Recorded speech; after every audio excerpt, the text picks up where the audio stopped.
Today is essentially a Tokyo Motor Show, because that's what's going on right now. We've got Porsche, Nissan, Mercedes, and Yamaha. Plus, your FLD question of the day. Hey, I'm Derek D, and this is Fast Lane Daily, and I'm quick with it today. It was a quick one. That was quick. Yeah.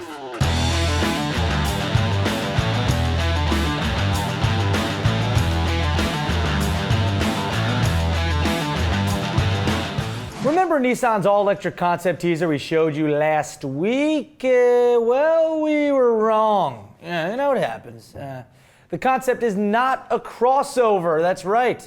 The Nissan IDS concept is a sedan that looks into the future of autonomous driving and zero-emission EVs.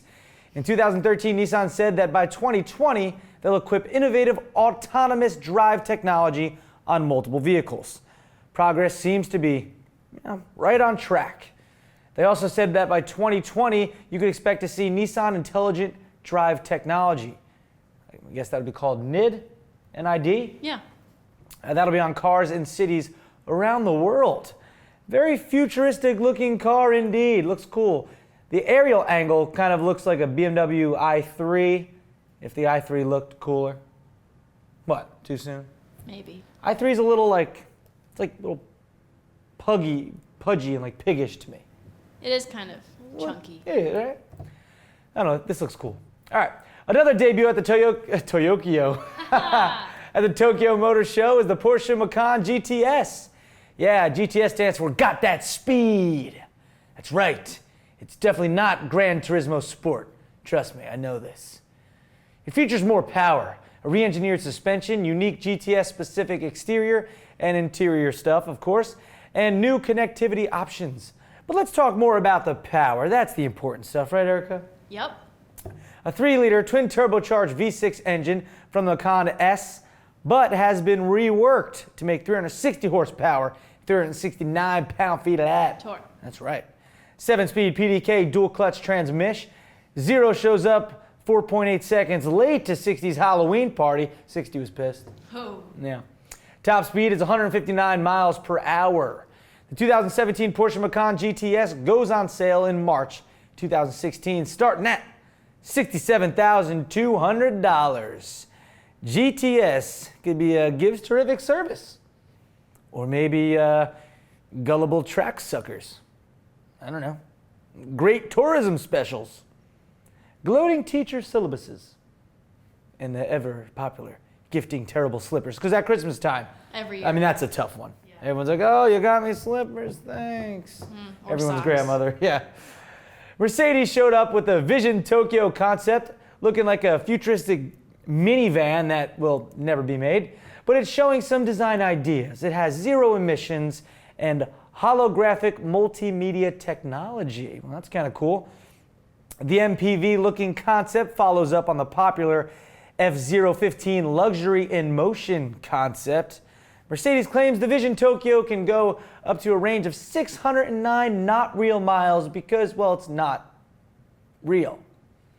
I mean, look at the cockpit. It just screams not going to look like that in real life if it's ever made. Although the cool part is that the cabin features LED touchscreens together using an overhead projector module that provides an advanced multimedia experience with various displays projected as a 3-dimensional hologram within the interior space. And that sentence literally just turned everyone who heard it into nerds. If you weren't wearing glasses, boom. You see that? See what I mean? All of a sudden, they're just on your face. It's crazy times we live in. Technology's moving, Erica. Yep. All right, get them on. All right, thank you. Just like boom, right there. Hey, so do you remember when we told you Yamaha was coming out with a sports car concept and robot riding motorcycle? You remember that, right, Erica? Yeah. Yeah, I think it was like last week. Well, they're here. Yamaha's sports ride concept is at the Tokyo Motor Show with a hint of McLaren F1. Yeah, that's right. The car was partly designed by the father of F1, Gordon Murray. A little smaller than a Mazda MX-5, and it's really lightweight. They used iStream Carbon, a process to make lightweight cars cheaper. That's nice. Just 1,650 pounds, which is 551 pounds less than a Mazda MX-5, 250 kilograms. We don't know power or performance or anything yet, but I'm sure it's pretty good. So, yeah, it's a cool looking car. Yep. They says it rides like a motorcycle, but it looks like a car. Huh. Interesting. Now for the Yamaha MotoBot. The goal was to build a robot that can ride an unmodified motorcycle without assistance, better than a human. Oh, yeah, better than us. They hope that MotoBot will be the fastest rider on the planet, essentially meaning testing at very high speeds without killing an actual person if things go wrong. It makes sense, The video, a little creepy though, because MotoBot says some weird things like, I am improving my skills every day, but I am not sure I could even beat the 5-year-old you. What? Yeah. It's creepy. Or, I am not human, but there has to be something only I am capable of. He doesn't laugh like that, but Might as well. creepy again. And then there's this. I am MotoBot. I was created to surpass you. Yeah. I am MotoBot. I was created to surpass you. What? Well, chill out, MotoBot. I just met you. Why gotta be all confrontational with your weird-ass robot clutch grabbing finger? Come on. Go like, get me. I will destroy. I ride better motorcycles than you. MotoBot. Bragging. Okay, now it's time for your FLD question of the day. Let's get right into it. Hey, Derek P. It's Tyson T., otherwise known as the Casual Adventurer. Oh, hey, what's up, Tyson T? Or Erica, should I say the Casual Adventurer? Yep. Pretty sure that's his YouTube name. But I wonder if that's like what his nickname is with his buddies. Like, hey, Tyson. And he's like, no, come on, man. I told you to call me Casual Adventurer. I go on adventures, but I do it in a carefree way. Anyway, he did an interesting video in the intro of this. Check it out. It, of course, has Apple CarPlay and Android Auto. So whichever smartphone side you're on, you're covered. Oh, Derek, what if you got a Windows phone? Yeah, he shows a clip of me talking about Apple CarPlay and Android Auto, and then he does the Derek voice while he's actually typing and asks, what if you have a Windows phone? Well, touche there, Tyson. I mean, Casual Adventurer. Right. What is your Q of the D, my friend?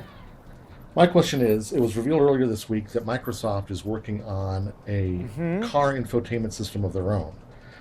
And it will likely, because it's the trend at Microsoft to do this now, Right. it will likely work with iOS and Android as well. All right. Yes, I didn't mean to cut you off, but just FYI, he sent us this video a few weeks back, so it wasn't earlier this week. But I can't say I've heard that Microsoft is definitely working on a new car infotainment system recently. I could be wrong. I mean, last year they were talking about something called Metro, which essentially, is exactly what Apple CarPlay and Android Auto is, but for Microsoft phones. I know Ford Sync was Microsoft based. It's now QNX or QNX for Ford Sync 3. But that worked, with any Bluetooth phone, essentially, for your music and your contacts and stuff like that. So, what is your question? Do you think that an infotainment system that would handle all three makes of phones would displace using Apple CarPlay and whatever the Android equivalent is in cars? Okay, so do you think that an infotainment system with all three platforms would displace Apple CarPlay and Android Auto? That's essentially his question. Well, honestly, I don't think so. Quite simple as that. I mean, the Microsoft platform would really have to be like, mind-blowing. I mean, even if it can work on all platforms, you'll always have the die-hard Apple fans and the die-hard Android fans who want their system. It's theirs. I like Apple. I like Android. People want what they're used to. Creatures of habit is what we are. I think car companies would be most wise to be compatible with each platform. Very similar to what Chevy, Honda, Hyundai, and some others are doing. This way, no matter who buys their cars, they're covered. And you know what? Happy customers is what you want. Happy campers, happy customers, same thing. It's what you want. I think that's the simplest answer for you, casual adventurer. We do appreciate you sending that video in, man.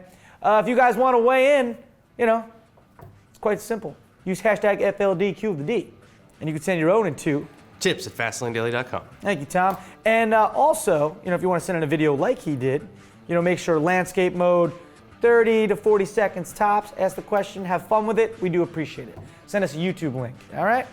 And that's going to do it for this episode of Fastlane Daily. I'm Derek D. Thanks for watching. Consider yourself FLD'd. Right? Yeah. All right. Yeah. Whatever. In my car, I have the Mercedes-Benz software, but it works with, Everything. yeah. Mostly. If you have Bluetooth, it works. You get your music, Erica. You get What do your you have? contacts. You get text on the screen. Damn. Erica, what do you have in your Sentra? Bluetooth? Really? You do have Bluetooth? Isn't that 07? Well, yeah. Bluetooth for my phone. Like, just to make calls. Yeah, but through the car speakers. Yeah, through the car speakers. Fancy. Yeah. My friends were all like amazed. Big when option. I got that. I remember my friend got an Ultima back in the day, and I got in. She was like, "Check this out." Yeah. Hey, Mom. I'm like, "What? Coming Yeah. through the speakers?" That was exactly it. Ow, we're living in the fast lane, baby.